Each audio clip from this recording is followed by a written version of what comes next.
নমস্কার বন্ধুরা, কেমন আছেন? আশা করি সকলেই ভালো আছেন। মাই কিচেনে আপনাদের স্বাগতে। আমি আপনাদের জন্য নিয়ে এসেছি কাঁচা টমেটোর খুবই সুন্দর একটা রেসিপি। এই রেসিপিটা আপনারা বাড়িতে বানিয়ে গরম ভাতের সঙ্গেও খেতে পারেন আর রুটির সঙ্গে, দুটোর সঙ্গে খুবই সুন্দর লাগে এই রেসিপিটা। একবার খেলে আপনাদের বারবার খেতে মন চাবে। চলুন তাহলে বানানো শুরু করি। এখানে বানানোর জন্য কাঁচা টমেটো নিয়েছি, একটা পাকা টমেটো, কাঁচা লঙ্কা, পেঁয়াজ আর রসুন। এখন আমি এগুলোকে কাট করে নেব।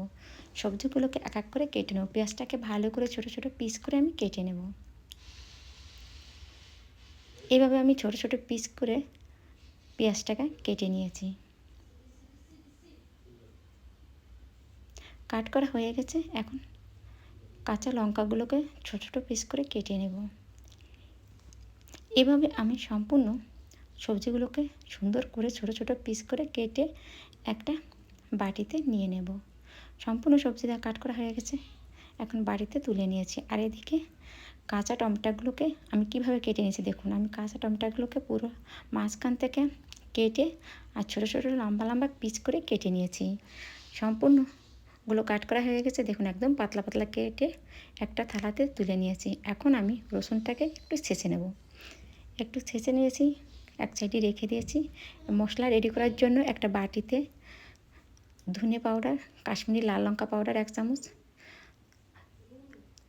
হলদি পাউডার 1 চামচ আর রসুন দিয়ে ভালো করে ফেটে নিয়েছি। ফেটে এখন এটাকে আমি এক সাইডে রেখে দেব। আর এদিকে গ্যাসে একটা কড়া বসিয়ে দিয়েছি সর্ষের তেল দিয়ে। এখানে আমি রান্নাটা সর্ষের তেল দিয়ে করবো। জিরে আর তেজপাতা ফোড়নে দিয়ে সুন্দর করে নাড়াচাড়া করে ভেজে কেটে রাখা পেঁয়াজটা দিয়ে দিয়েছি। পেঁয়াজটা দেওয়ার পরে ভালো করে নাড়াচাড়া করে ভেজে নিয়েছি। তারপরে কাঁচা লঙ্কা কুচি দিয়ে আর লবণ অবশ্যই স্বাদ অনুযায়ী দেবেন, আর হলদি পাউডার দিয়ে ভালো করে নাড়াচাড়া করে কষিয়ে নেব। এটাকে ভালো করে নাড়াচাড়া করে আমি কষিয়ে নিয়েছি। আর পেঁয়াজটা সুন্দর একটা কালার এসে গেছে আর ভাজা হয়ে গেছে। তারপরে কেটে রাখা টমেটোটা দিয়ে দিয়েছি। আপনার চাইলে টমেটো দিতেও পারেন, নাও পারেন। টমেটো দিয়ে ভালো করে ভেজে নিয়ে যে মশলাটাকে আমি বাটিতে বানিয়ে রেখেছিলাম সেই মশলাটা দিয়ে ভালো করে নাড়াচাড়া করে মশলাটাকে সুন্দর করে কষিয়ে নিয়েছি। দেখুন বন্ধুরা, কষানো হয়ে গেছে। তারপরে কেটে রাখা টমেটোটা দিয়ে দিয়েছি। দিয়ে ভালো করে নাড়াচাড়া করে এটাকে আমি পুরো 4-5 মিনিট ধরে কষিয়ে নিয়েছি। দেখুন বন্ধুরা, আগে থেকে কালারটাও চেঞ্জ হয়ে গেছে, কতটা সুন্দর হয়েছে। এখন 1 কাপ জল দিয়ে লো ফ্লেমে 5 মিনিট ঢাকা দিয়ে রেখে দেবো। পুরো 5 মিনিট আমি ঢাকা দিয়ে রেখে দিয়েছিলাম। দেখুন বন্ধুরা, রান্নাটা হয়ে গেছে, নাড়াচাড়া করে দেখাচ্ছি। উপরে চিনি আর গরম মশলা পাউডার দিয়ে নাড়াচাড়া করে সুন্দর করে মিশিয়ে আমি আপনাদের নামিয়ে দেখাচ্ছি আমার রান্নাটা কেমন হয়েছে। আমি অবশ্যই কমেন্ট করে জানাবেন।